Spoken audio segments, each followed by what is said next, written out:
Hello दोस्तों, एक बार फिर से आपका हमारे YouTube चैनल में स्वागत है। तो आज हम बात करने वाले हैं एलईडी बल्ब की जो प्रॉब्लम क्रिएट होती है कि जब हम एलईडी बल्ब को अपना सेल कर देते हैं बाजार में, तो उसमें बहुत प्रॉब्लम आती है कि हमारी रिप्लेसमेंट आती है, रिटर्न बैक आता है। तो उसको किस प्रकार कंट्रोल किया जा सकता है, क्या क्या चीजें हैं जिसके द्वारा उस चीज को आप बहुत ही कम कर सकते हैं, ना के बराबर रिप्लेसमेंट, जिससे कि आपकी प्रोडक्ट की जो क्वालिटी है वो एक से सबसे दमदार और जो कस्टमर फीडबैक है वो A1 क्लास का होने वाला है। तो इस चीजों को आपको ध्यान में रखना होगा कि हमारा प्रोडक्ट कैसे अच्छा सेल हो, कैसे उसकी क्वालिटी को हम मैनेज करें। तो आज हम बात करने वाले हैं एलईडी बल्ब की रिप्लेसमेंट, ना कि एलईडी बल्ब की रिप्लेसमेंट। कोई भी आप एलईडी से जुड़ा हुआ कोई भी आइटम मैन्युफैक्चरिंग करते हैं, बल्ब हो गया, कंसील्ड हो गया, रॉ मटेरियल, कोई भी रॉ मटेरियल का आप मैन्युफैक्चरिंग अपने घर पे करते हैं, क्योंकि हमने देखा है कि जैसे कि स्मॉल स्केल पे अगर हम कोई आइटम बनाते हैं, बल्ब हो गया है, कोई भी आइटम हो गया स्मॉल स्केल पे, ले उसका रिप्लेसमेंट रेशियो ज्यादा होता है in compare to big company. जो बड़ी कंपनी होती है उनका जो नया प्रोडक्ट होता है उसमें कोई रिप्लेसमेंट नहीं आती है, बहुत ही कम रिप्लेसमेंट होती है। तो उसकी वजह यह होती है कि उनका जो मटेरियल होता है वो क्वालिटी टेस्ट करके आउटपुट दिया जाता है। अब क्वालिटी टेस्ट के दो या तीन चीजें नहीं है, इसमें काफी चीजें आ जाती है क्वालिटी टेस्ट का। अब जैसे हम अपने स्मॉल स्केल पे बात करें तो हम क्या करते हैं, बस हमने सीधा सीधा अपना बल्ब बनाया और उसको चेक किया एक बार सीरीज पे और आउटपुट दे दिया। तो अब हमारा क्या होता है कि वो बल्ब, अब उसमें क्या चीज है, क्या प्रॉब्लम आई है कि वो इतने आसानी से हमारा रिप्लेसमेंट आ गया, क्योंकि उसको हमने टेस्टिंग ही प्रॉपर नहीं किया। तो जब हमने टेस्टिंग प्रॉपर नहीं किया तो हमारे बल्ब का रिप्लेसमेंट आना ऑब्वियसली सी बात है। तो हमें अपने बल्ब की रिप्लेसमेंट को रोकने के लिए किन किन चीजों का सबसे ज्यादा ध्यान रखना पड़ेगा। एक तो हमें सबसे पहले जो अपना मटेरियल है, एसकेडी मटेरियल जो भी हम परचेज करते हैं, उसकी क्वालिटी को देखना चाहिए कि उसकी क्वालिटी जो है वो किस प्रकार है, कि वो लो क्वालिटी है या अच्छी क्वालिटी है। कोई भी चीज अगर आप परचेज कर रहे हैं तो उसकी क्वालिटी को पूरी तरीके से जांचे परखे कि भाई ये जो हमारा मटेरियल है ये आज के मार्केट के सिनेरियो के हिसाब से बेस्ट फिट है या नहीं है, उसकी क्या जो उसमें सबसे ज्यादा क्वालिटी है कि भाई इन कंपेयर टू उससे, क्योंकि मार्केट में मटेरियल तो सब बेच रहे हैं, अगर आपका उससे थोड़ा बेटर होगा, आपकी ब्राइटनेस बेटर होगी या आपका प्राइस बेटर होगा या आपकी क्वालिटी बेटर, कुछ तो आपका बेटर होना चाहिए ना, ताकि आपकी क्वालिटी को दूसरे की तुलना में ज्यादा रिस्पॉन्स मिले। तो इन चीजों को हमें कैसे नोटिस करना पड़ेगा कि हमें एक तो अपने रॉ मटेरियल एसकेडी को देखना पड़ेगा कि भाई जो हमारा एसकेडी का मटेरियल है वो हमारी किस क्वालिटी का हमने परचेज किया। और दूसरा, जब हम रॉ मटेरियल को बनाते हैं तो रॉ मटेरियल को बनाते टाइम जो सबसे मेन चीज है कि हमें जब उसके कनेक्शन देते हैं, कि जैसे ड्राइवर से पीसीबी का कनेक्शन हो गया या पीसीबी को टिकली के साथ जो कनेक्शन हो गया, और जो ड्राइवर का पीसीबी के साथ कनेक्शन होने के बाद जो B22 के साथ कनेक्टेड किया जाएगा।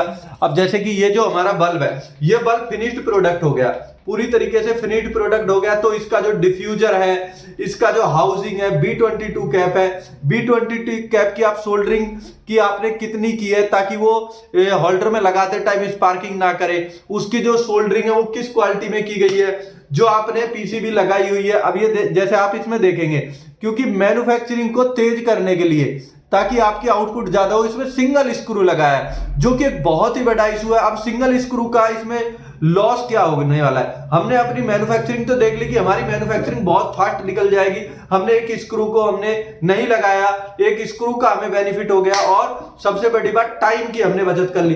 तो इसका एक सबसे बड़ा इफेक्ट ये आने वाला है कि जो हमारा बल्ब है वो एक तरफ तो हमारा टाइट हो गया, प्रॉपर टाइट है, ठीक है, लेकिन जो दूसरी तरफ का इसका होता है, ये आप प्रॉपर थोड़ा सा इसमें फोकस करेंगे तो आप नोट कर पाएंगे कि जो पीसीबी से है ये प्रॉपर कनेक्ट नहीं हुआ है दूसरी तरफ से, ठीक है।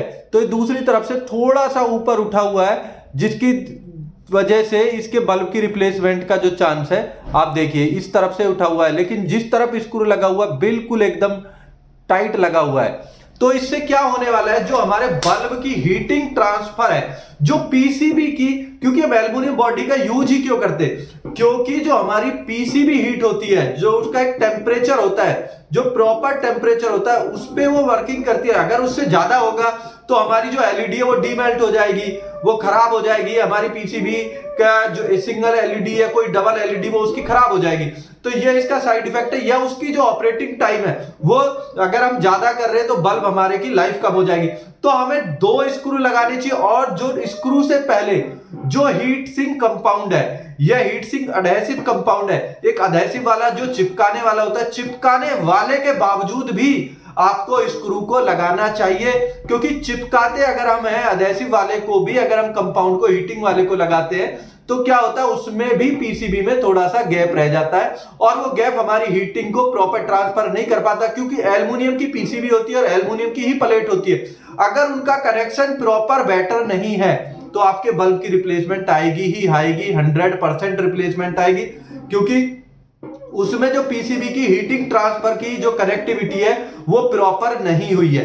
दूसरा कि जो हमने अपने सोल्डरिंग की है पीसीबी की सोल्डरिंग जो हमने की है, तो ये जो हमने प्लस और माइनस वाला रेड और ब्लैक वाला जो वायर कनेक्टेड किया हुआ है, अगर हमने ये वाला कनेक्शन भी सही से नहीं किया है तो हमारी जब पीसीबी हॉट होती है तो एक कनेक्शन छूट जाता है।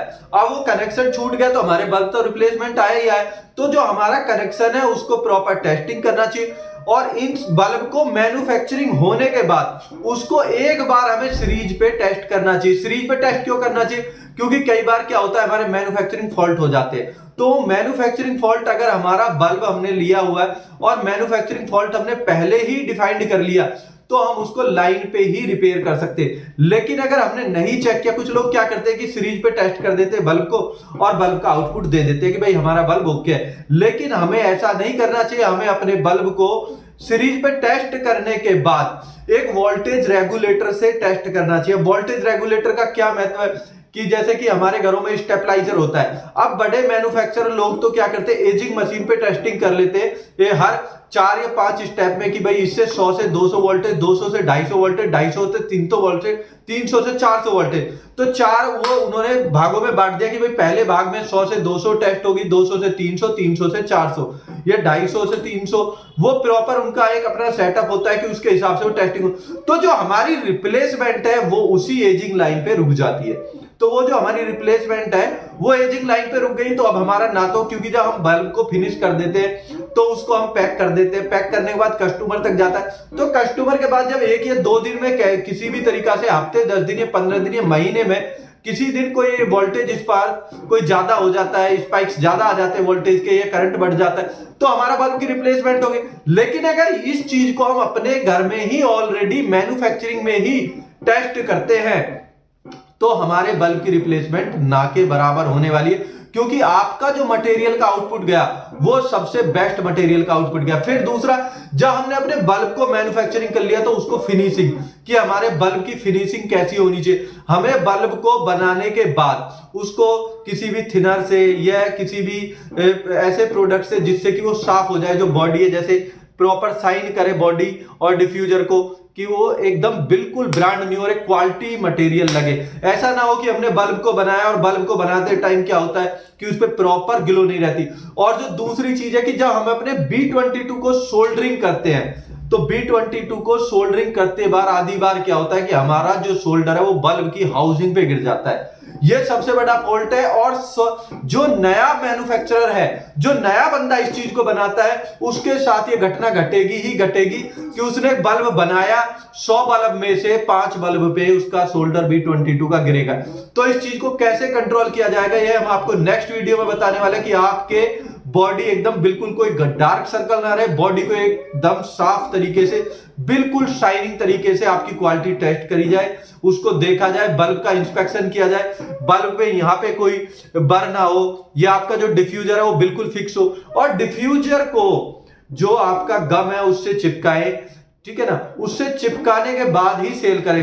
आधी बार क्या होता है कि डिफ्यूजर हमारा टाइट लॉक हो जाता है तो हम उस पर सिलिकॉन नहीं लगाते। लेकिन उसका एक बहुत बड़ा इफेक्ट है कि लोग सिलिकॉन क्यों लगाते हैं, क्योंकि जो हमारी पीसीबी होती है वो अच्छी तरीके से बॉडी के साथ टच नहीं हो पाती। आधी बार क्या होता है कि प्रेस करते टाइम थोड़ा सा उसमें कोई फॉल्ट हो जाता है तो वो प्रॉपर टच नहीं हो पाती, ये हमारा जो डिफ्यूजर है वो लूज हो जाता है। तो इन सब चीजों के लिए हमें सिलिकॉन पेस्ट लगाना ही चाहिए। डिफ्यूजर लॉक होगा तो आपके बल्ब के अंदर मॉइस्चर नहीं जाएगा, और बल्ब के अंदर मॉइस्चर नहीं जाएगा तो आपकी एलईडी खराब होने वाली ही नहीं है। तो एक तो सबसे पहले आपने जो कनेक्शन पीसीबी का हाउसिंग की टिकली के साथ किया है वो डबल स्क्रू और हीट सिंक कंपाउंड के साथ करें।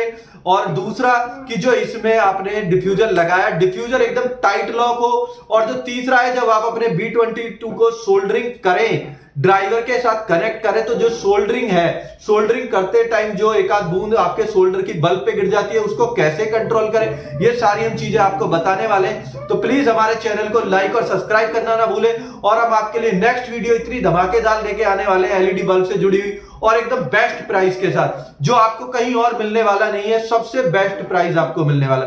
Thank you for all viewers.